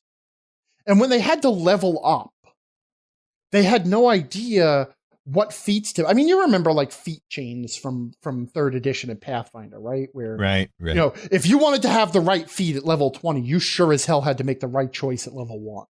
Right. You were never going to get spring attack if you didn't do dodge, mobility, right. Combat reflexes, and whatever else, right? Mm-hmm. Mm-hmm. So now they find this game that has these complex skill and feat trees and character abilities that yet somehow, if you sit and start playing with them for any length of time, you figure out what you're supposed to do. So they look at World of Warcraft because World of Warcraft's talent trees, I guess they're talent trees, based on 3 different builds, were entirely subclasses and feat trees, which was what Dungeons & Dragons was doing at the time. But somehow they managed to be much more approachable than the mess that D&D was. Because 12 million people at some point could sit down and play, and we're talking about kids here. 10-year-olds are playing World of Warcraft, sitting down and figuring out what to put their points in to maximize their character's ability and knowing how to play the character. So I said, how can we bring this into our game to simplify what we're doing? Because we're doing the same thing as World of Warcraft, but for some reason when we do it, it's incomprehensible. What can we do instead? So yes, they did lift the idea of roles from World of Warcraft. But they also, they did it differently too. They raced ahead with that mechanic. Okay, because the World of Warcraft roles eventually settled on 3. DPS, tank, and healer, right? And they didn't want you to have a dedicated healer. So they changed the healer to the leader class and said anybody that makes the party better can fit this same role. Healing is just one way. And then they actually turned around and said, you know what? Actually, healing in many cases is a defense mechanic. So then if you look at like the paladin, one of the ways that the paladin manages tanking is not so much by taking damage for the party, but by being able to undo the damage that the party has taken, effectively doing the same thing. And then that plays even further because there's a lot of very subtle design under the hood so that each class actually has a primary role, and then underneath it are options for secondary roles. And that's where those builds come in. So for example, if you look at the cleric is a leader. They heal, they buff the party, they make the party better, they create more options for the party. But there are 2 ways to really go with the cleric. There's the melee cleric, who is a leader by way of being defendery. And there is the range cleric, or the spellcasting cleric, who is a leader by way of being a controller, or being a striker, maybe. I don't remember the the precise bit of it. So you had strategy and sub-strategy, and which is why, the cleric, when the cleric used their healing, they were using their healing in a defendery way to undo damage, but they were still a leader. Yeah, so there was a lot of subtle sub-design that they went into. And the reason they didn't explain all of that, I think, is because a lot of it was emergent complexity. A lot of it was they decided they wanted to do this thing, but they don't want to spell it out so clearly. So they leave it in the design of the powers so that, because they noticed as they were watching playtest groups go through this, that the players were hitting on these strategies just by saying, okay, I picked this power and this power. This one lets me heal. And this one says every time I heal, one of my allies can make an attack. Right. So it's like, okay, so, now I have become this defender leader who gives someone an extra attack every time I heal them. So I wait until that person takes damage and then I'll let them take this. And then other people started saying, well, I have this power that lets me amplify a free attack or something like that, And suddenly there were all these synergies in place. And part of the fun of playing a game like that is feeling smart for discovering those synergies. So if they spell them out too much, they rob the players of some of the fun of discovering them. Sure. So, and then, I look at the design and I see all of that and I think all of that. And I'm like, this is actually very clever. There's a smart way to adapt this stuff, a way to solve a problem that someone else had already solved without reinventing the wheel. And then I have to listen to someone screaming online, well, they added roles. It's just World of Warcraft now. And I'm like, yeah, but it's really not. If you give it a chance and play it for a while, you'll see how it's solving a problem with a World of Warcraft solution and then building on that. Because those same roles became an excellent solution for group-based monster encounter building. Mm-hmm. Because they then took a different list of roles, similar but different, because the players fill different roles than enemies do. They need to be able to do different things than monsters do, which is something 3.5 had never figured out, because monsters and PCs were built with all the same stats and all the same capabilities. But they fill different roles in the game. And 4th edition figured that out and said, okay, well, we'll spell out these different roles for monsters. They're similar enough to the player roles that a smart GM will eventually see the parallels and use them. But even if the GM doesn't, they're just a tool for encounter building. And they're also a tool for smart monster design, Mm-hmm. Now, the same can be said of the at-will encounter and daily power thing. Okay, which was, they had another problem, and that was they had all these limited daily resources. And the party would spend all these resources and then want to go to sleep. And they would just blow all the resources in an encounter. And how did World of Warcraft handle that? Well, World of Warcraft put its stuff on cooldowns. You would have one normal weak attack and you could just keep spamming that button. And your better attacks, you would hit the button once and then a little timer would go before you could hit that button again. And the more powerful the ability, the longer the time, the cooldown on it. And that's what they were experimenting with their powers. Ultimately, the way they handled cooldowns, it didn't work out quite the way they wanted. But I'm not going to fault them for it just didn't translate as well when all was said and done. I can still see where they were coming from with that idea, which is why I say again, it's a game of really good ideas.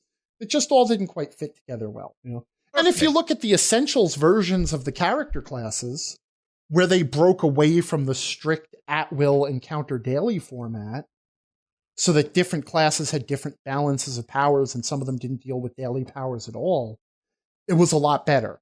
The second version was a lot better than the first, which, that's the version that was clearly not 4.5.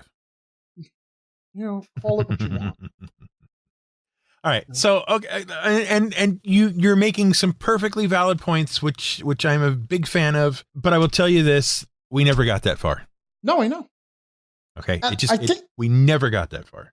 I think a lot of established gamers never got that far because there was the initial, this is just a video, And so when I argue with the people who say 4E was just a video game, I'm not arguing that, no, it had mechanics that came from video games, because that would be a stupid thing to claim it didn't. Yes, of course it did.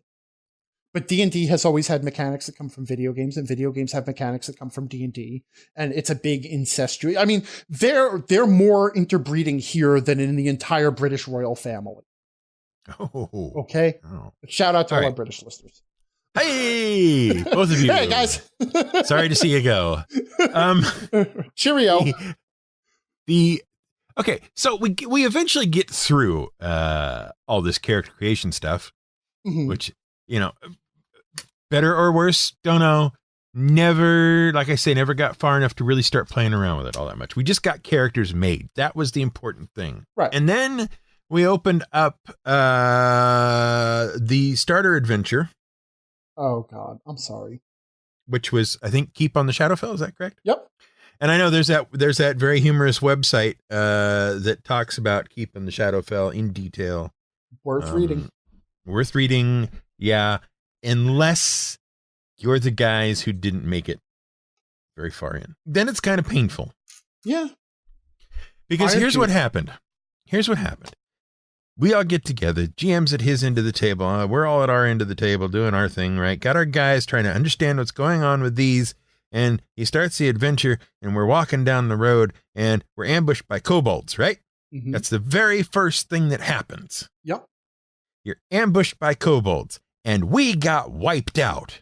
Yep. And we thought, well, wait a minute. That's not, what is this stupid thing? We're supposed to be learning the game, and it's wiping us out. Fine.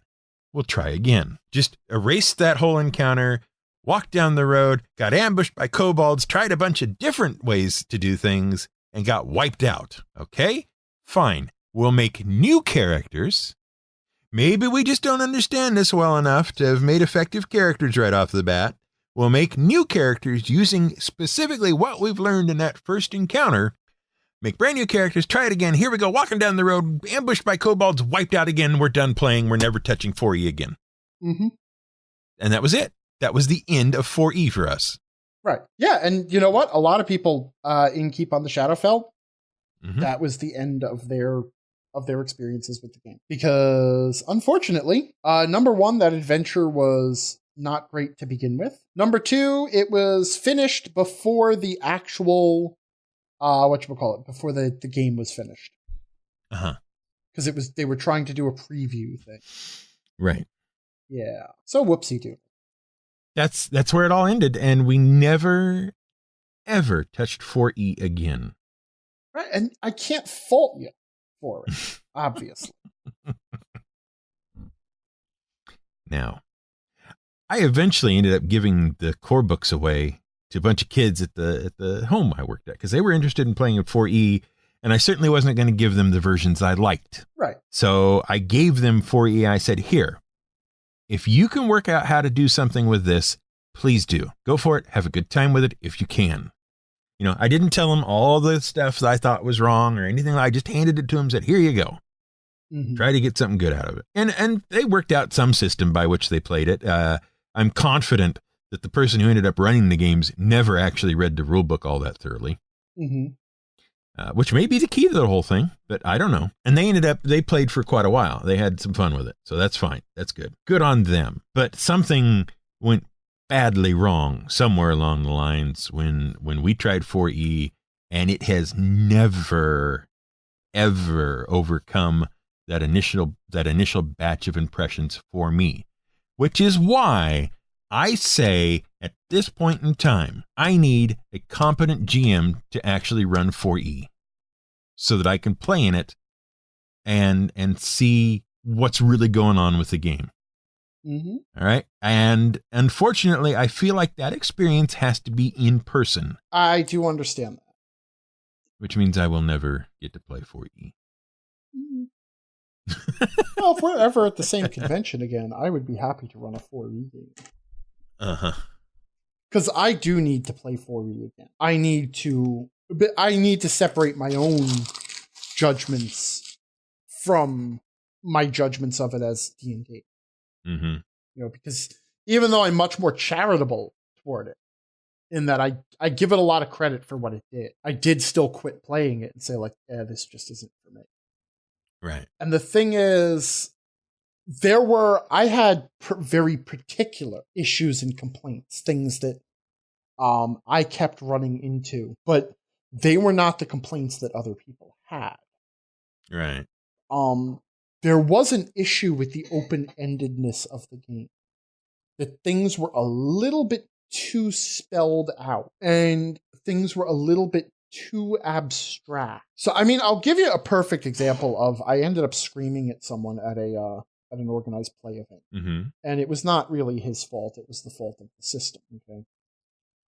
He was not a good GM though, so I also feel that he needed to be screamed at. But so he was running a game that I was a part of, and we encountered to this day, I do not know what we were fighting. Okay, because it was one of those situations where the GM decided to describe this creature as a creature the likes of which you have never seen before.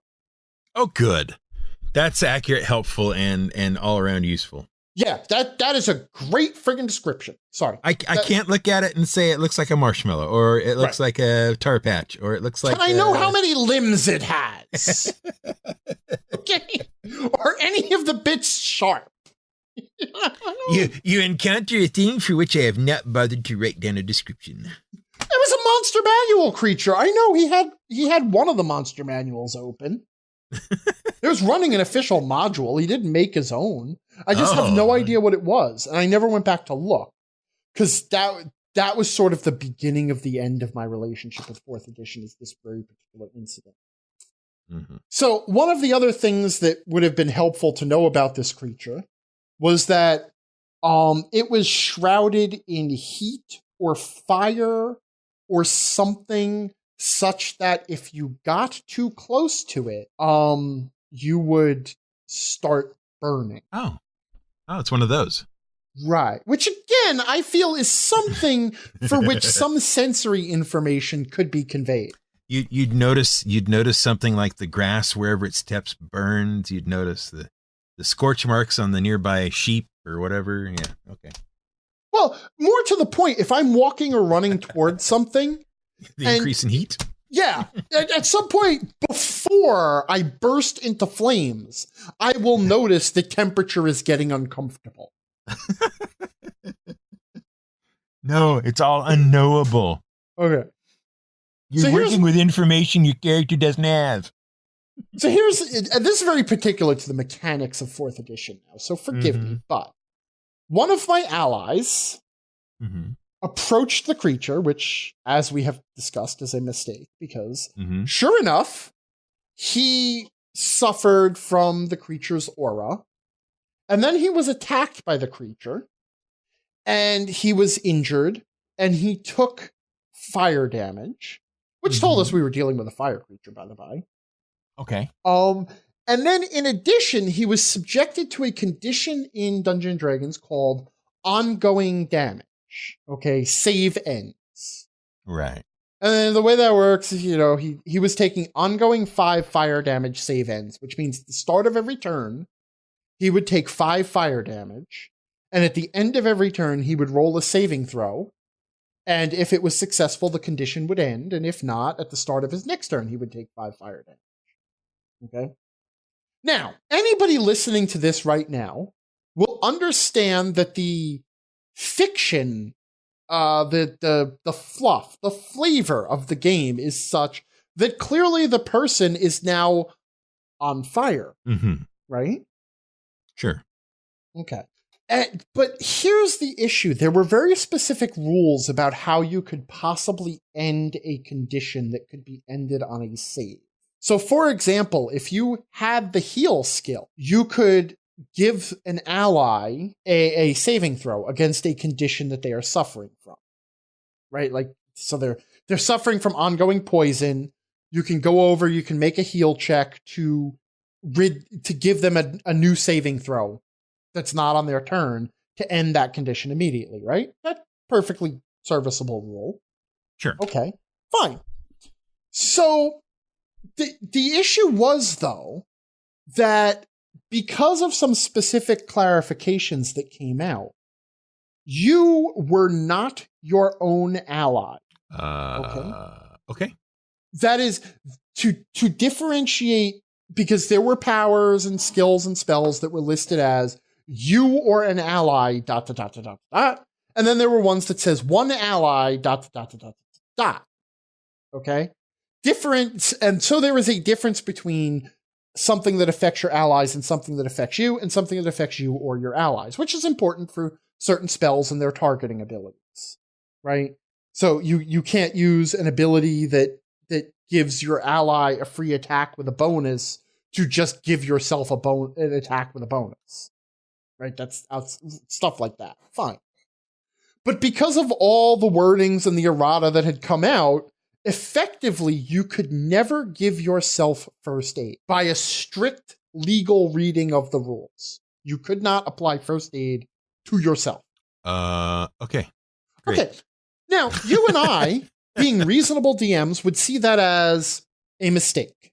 Right. They did not intend to literally stop you from giving you your own first aid. Therefore, fine. But a GM who is running by the books will insist on that. Now, this person is going to die from their fire damage.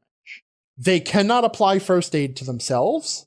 They were the only person in the party trained in first aid. I think the skill was called medicine at that point. But whatever. Okay? So now, that seems bad. He and I, because I was desperately trying to keep this player alive, the two of us were now coming at the GM with different potential solutions. For example, there was a handy pond within 10 feet of this character. Oh. And so the question was raised, could he not simply throw himself into the pond to put the fire out? And the GM said, well, you're taking ongoing 5 fire damage. Save ends, so you need to make a saving throw. I said, yeah, but he's on fire. Could he not throw himself in the pond to just douse it, right? And the GM said, well, he's taking ongoing 5 fire damage. And every time I said the character is on fire, he countered with, no, he's taking ongoing 5 fire damage. Oh, dear. Okay?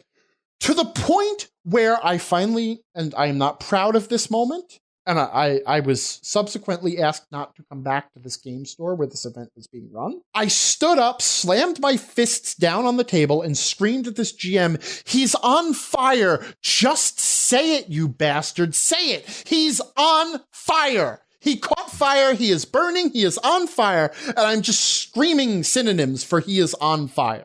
Because the infuriating way at which he kept translating to, he's taking ongoing 5 fire damage, and subsequently denying any fiction of the game to just go with a strict mechanical reading of the rules.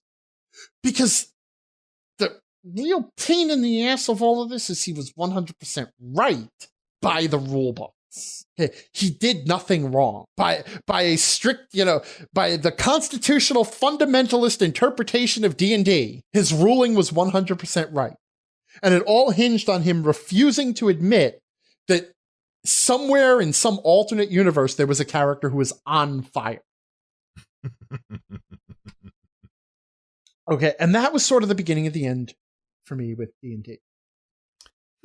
Because although I understand fully that every role-playing game has its little issues like that, where just the interaction of several rules leads to something that nobody intended. And a good GM looks at that and says, yeah, but you're on fire. If you throw yourself into a pond, problem solved. And just says, go with it. D&D 4E was so tightly worded to minimize the weird interactions and the problems that they, in effect, wrote the fiction out of the game. And every so often you would run into something like that, where if you sat and pictured and thought about what was actually going on in the world of the game, the rules didn't align with it in a fundamental way. And I just kept running into those issues.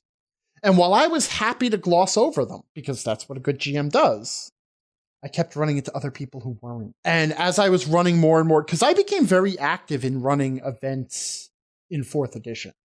That's when I started really getting involved in the gaming community, which is why I know how it was bringing in younger younger players and how it was very popular among people who'd never touched D&D before. And the thing was, I was encountering players who couldn't think outside of the character sheet.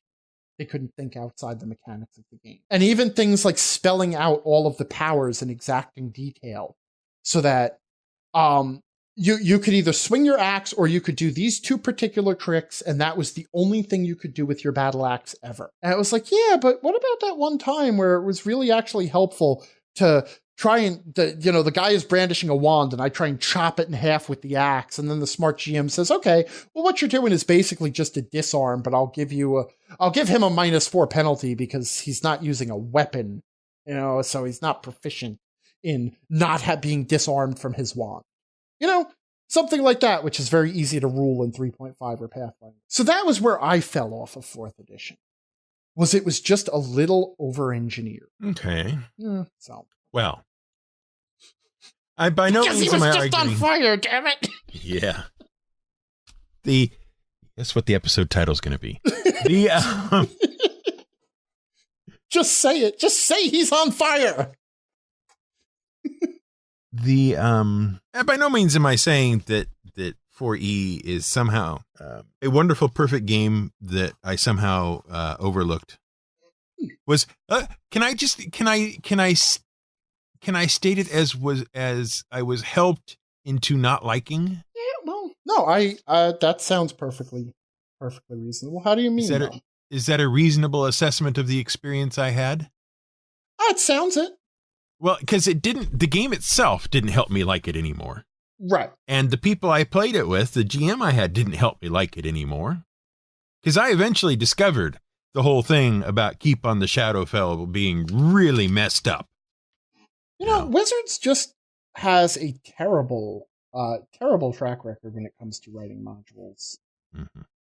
Yeah. But by the same token, the GM ran it exactly as written.